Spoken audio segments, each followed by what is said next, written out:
más aún en este día especial. Ya la saludo. Feliz día, locutora, querida colega, amiga, gran profesional, encantadora. Ay, qué Está por feliz aquí que estoy, qué feliz que estés, Carolina Luis. Perincaro.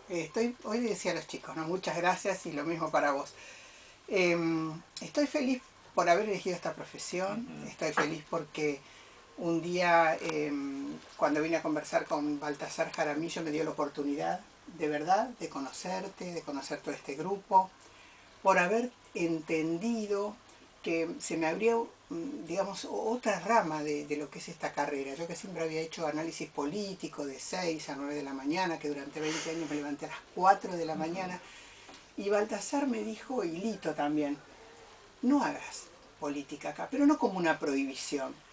Poné, poné todo eso otro que vos tenés cuando conversás normalmente y que te gusta investigar y bueno, y esto me dio la posibilidad de conocer un mundo increíble. En realidad, yo siempre cuento que desde la década del 70 a mí el tango me gustó.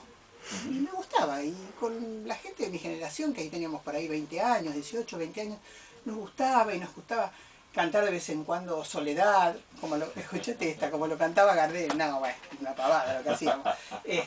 O ir a verlo a Rubén Juárez, con su Sí. bandoneón blanco.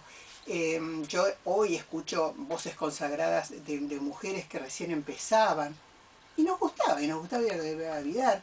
Y muchos no proveníamos de familia tanguera, pero nos gustaba y por ahí aparecía algún novio que sí venía de familia tanguera, entonces uno ya tenía más apoyo en esto. Claro. Y así que lo primero que se me ocurrió cuando trataba de decir, bueno, de qué manera me veo yo hoy parada en el día del locutor, es haciendo desde muchos lugares lo que me gusta, Ujú. pudiendo elegir, Qué lindo. porque hasta vos que a veces con humor y con mucho agradecimiento, ¿no? Recordamos que también estoy en Intratables, que no es un programa Sí. fácil, porque viste que de repente todos discutimos y nos transformamos en unas especies de que tratar de imponer la opinión del otro. Ujú. Pero digo, si yo no hubiera pasado por el ISER o por COSAL, como tantos compañeros, Ujú. eh, no hubiera podido estar acá. Eso es lo que me digo en primera instancia. Claro. Y después me doy cuenta que no, hoy no es tan así. Y antes de ir a lo nuestro, Ujú. que es específicamente de lo que yo quería hablar, también me gusta recordar, porque para ser locutor nacional había que estudiar 3 años, Ujú. se sigue teniendo que estudiar. Sí. Pero ¿cuál es la diferencia que tienen nuestros compañeros o nuestros colegas que se reciben hoy? Que no está esa exigencia del carnet. Yo Ujú. para estar hoy sentada acá tuve que mostrar que tenía mi carnet de locutor, que es como un carnet habilitante para manejar. Yo sigo pensando que está bien que eso pase, porque más allá de la profesión que cualquiera tenga, puede ser un médico y un excelente periodista de la Ujú. medicina, de lo que se te ocurra, de lo que tu cultura te dé, pero siempre debe haber un conductor ahí, cerquita, porque donde hay un locutor no va a haber furcios, no va a haber malas palabras, Ujú. va a haber sinónimos, y si no, a las pruebas me remito. Si quieren empezamos por cualquiera de las personalidades que han sido locutoras. Si yo se las nombro y les digo, todos tienen carnet. O porque fueron otorgados por prestigio, como el caso de Cacho Fontana, porque ¿quién le iba a pedir a Cacho que fuera qué? Claro. A hacer los 3 años de ISER o de COSAL. Ya no a esa Por altura. supuesto. Eh, o un Antonio Carrizo. Pero todos los que vinieron después sabían que para trabajar en radio o en televisión tenían que ir a dar un examen. Algunos, si ya habían empezado a hacer los pininos, iban a dar el examen final. Los otros, los que éramos desconocidos, a veces nos presentábamos, yo no sé en tu camada, Luis, pero en la mía, vos sos más joven que yo, pero en la mía creo que éramos como 400 y pico y había lugar para 40. Y lo único que se requería era que vos tuvieras una buena lectura y una buena dicción. O sea, Ujú. ahí no valía si tenía más plata, menos plata, porque además era gratuito. El Claro. ICE creo que COSAL era muy poquito lo que había que pagar Claro, mira, también. cuando rendí examen éramos casi 5800. Mira, El ISER estaba en Paseo Colón sí, en aquella época, entonces éramos más. Cuando yo digo era más, seguramente. seguramente éramos más. Sí, sí, Sí, sí. Y uno se preparaba para dar lo mejor y obviamente la cultura general, ¿no? Que era muy abarcaba, importante. claro, claro. Sí, como muy Y importante después cuando uno iba estudiando a lo largo de esos 3 años, que en el caso nuestro era de 7:30 de la tarde a 11:30 de la noche, de claro, lunes a viernes. claro, Era el único turno que sí. había. Y estudiábamos fonética. O sea, Ujú. por eso un locutor nacional le ponen, no sé, un apellido en alemán y lo sabe leer, o en italiano, más allá de que maneje el idioma o no, o en inglés, porque nos enseñaban por fonética los idiomas. Claro, el respeto por otras lenguas, ¿no? Que mirá, nos debe haber tocado lo mismo, claro, Sí, latín, alemán, sí, italiano, inglés, sí. francés. A mí latín me tocó en el colegio, en el ISER no, Ujú. pero a Nosotros vos sí. tuvimos sí, un Claro. seminario, sí. Y Sobre todo está porque muy bien. estaba el concierto sinfónico, ¿no? Claro, claro. Bueno, los tiempos han cambiado. Mucho. Y Ujú, hoy yo me di cuenta de eso en las redes sociales, cuando yo veía felicidades o felicitaciones a muchas personas, a las que yo respeto como personas y respeto por la actividad que tienen, pero no tienen nada que ver con un locutor. ujú. Catherine Fulop no es locutora y conduce un programa de radio. Ahora, a mí me parece que es una persona que no es agradabilísima, que no es simpática, que no es cordial. No, absolutamente, pero no es locutora. Ujú. Locutores eran Larrea, perdón, Larrea, Fernando Bravo, bueno, quienes mencionaste. Sí. Sí, bueno, recordar a Beto Badía, Bueno, Beto Badía eh, era el símbolo, su padre y él, los dos. claro. No sé qué hacía memoria, me acordaba de Eduardo Rudi. Eduardo ¿Te Rudi, acordás? La voz claro, de que Eduardo era Rudi. la voz de Eduardo Rudi, y además muchos de los locutores se incorporan después a la telenovela Ujú. porque la novela nace en la radio. Claro.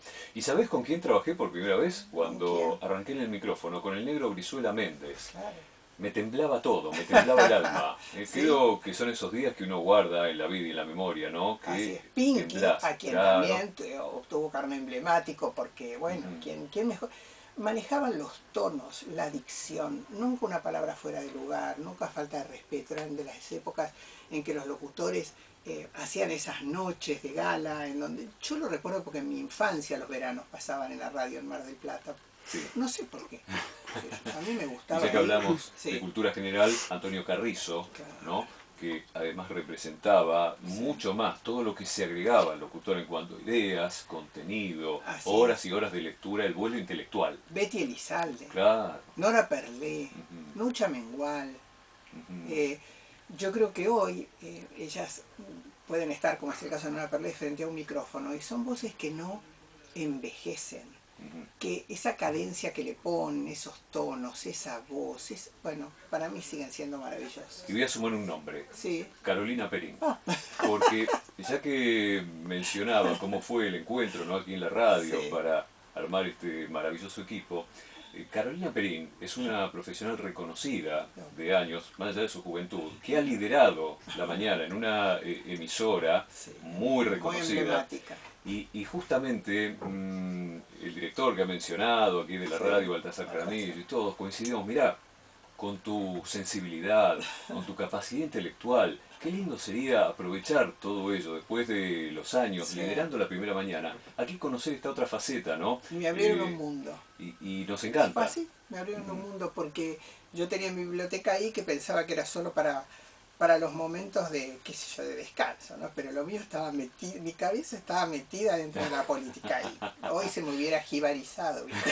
Yo hubiera quedado muy Pero chiquita. es tan valioso, ¿no? Poder Sí, disfrutar para los oyentes, digo, toda tu capacidad, no, conocimientos. La no, verdad no, que no nos es, no encanta. es para tanto, pero bueno.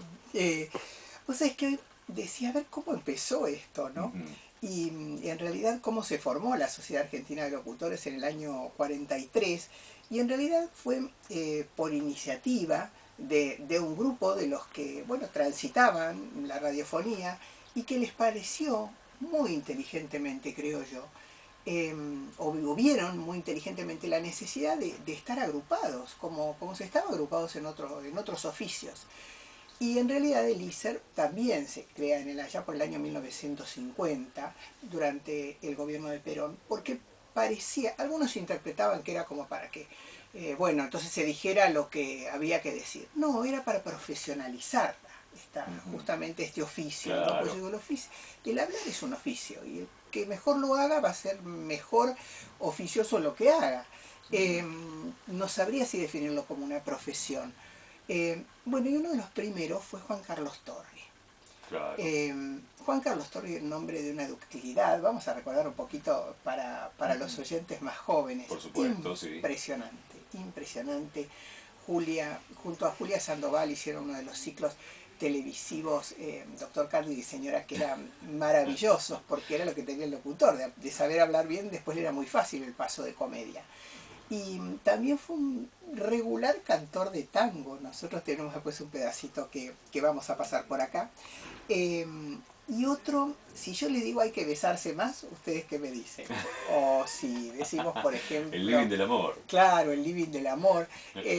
Seguramente nos acordaremos de él porque además estamos muy cerquita de la fecha en que falleció el general Perón, y no sé si decir que eso lo hizo bien o mal, pero él fue el que le presentó a Isabelita, ¿no? Y estamos hablando de Galán. Roberto Galán. Perdón, de Roberto Galán, sí. Y él también fue un locutor nacional, pero no recordaremos nunca una palabra dicha fuera de tono, claro, en Roberto Galán. Ni que hablar de Héctor Larrea, como decíamos antes. Pero nombrar a todos los que han sido locutores, yo simplemente les digo, si ustedes hacen el ejercicio de pensar en un programa que les guste, que recuerden con cariño, que recuerden con afecto, que piensen que qué bien hablaba esa persona, yo le aseguro que esa persona pasó por el ISER o por COSAL. Después se federalizó esto de ser locutor, lo cual yo creo que está bien, no está mal, siempre y cuando aquellos lugares en donde se otorgue el carnet tengan la responsabilidad. Por ejemplo, yo digo, la escuela de periodismo de Pérez Gaudio de Córdoba es maravillosa y ellos tienen la aptitud de poder otorgar un carnet. Porque en nuestra época era un poquito restringido el tema de los modismos. ¿Te acordás que le costaba a los correntinos o a los cordobeses? Claro, el locutor tenía que ser porteño, dar ese tono. Dar el neutro. El neutro que después, claro, te habilitaba para que vos pudieras... Muchos de los doblajistas que vemos en las películas son locutores nacionales. Entonces es esa voz sin tono, sin que uno pueda identificar dónde es, ni el mendocino. Y bueno, para nosotros... Me parece que para los argentinos eso no está bueno, porque cada provincia tiene su tonito. Ahora que exista una materia para el neutro, estaría bueno que el modismo pueda neutralizarse y ser neutro porque te habilita otra cosa. Claro, conocer todo, conocer los regionalismos, ¿no? Respetarlos y también conocer esta otra vertiente. Bueno, un cariño enorme para todos los locutores nacionales y además, bueno, yo voy a nombrar a uno, además de todos mis queridos compañeros de acá, que es Luis María Ruiz. Hoy trabaja como uno de los productores de la mañana de Telefe, ha sido la voz, insignia muchísimos avisos de Telefe y de otros más. Es mi compañero, todos tenemos un compañerito, ¿no? Claro. Con el cual hemos transitado los años de estudio, así que yo le quiero enviar a él un cariño enorme y la felicidad todavía de poder ser amigos, ¿no? Después de tantos años. La amistad que se logra porque es un trabajo que apasiona, que estamos aquí en un estudio, sí, ¿no? Pasamos mucho tiempo juntos. Con la tensión que a veces va cediendo, a veces regresa, no se van nunca los nervios. No, están no, ahí. Gracias a Dios. Claro, nos mantiene alerta, ¿no? Y atentos, pensando que del otro lado hay miles. Sí. Y esa conciencia y ese respeto que merecen, ¿no? Así es. Pensar en dar lo mejor. En dar lo mejor. De eso se trata. Bueno, ¿y te parece que repasamos claro. técnica de Juan Carlos Torri, ¿no? Porque, mira, lo seleccionó una licenciada en Comunicación Social, que es Marcela, porque yo ya anduve corriendo de un lado por a aquí, otro. del otro lado de la cámara. Del otro lado de la cámara. A mí me gusta mucho mencionar a Marcela Orbis porque es una gran colaboradora, hace 7 años. Ya lo creo, sí. Vamos a escuchar, a ver, ¿qué era lo que cantaba Juan Carlos Torri? Con la orquesta seleccionaste de Fresedo. De Fresedo. Bueno, es una pieza histórica, atentos con este registro. Perdón, porque esas son las cosas que Luis permite, porque todo es tan puro acá, pero acá se nota un poquito que está antiguo. Pero esto es muy valioso, se reconoce el paso de los años, ¿no? Pero tiene un enorme valor institucional, histórico. Lo escuchamos, dale.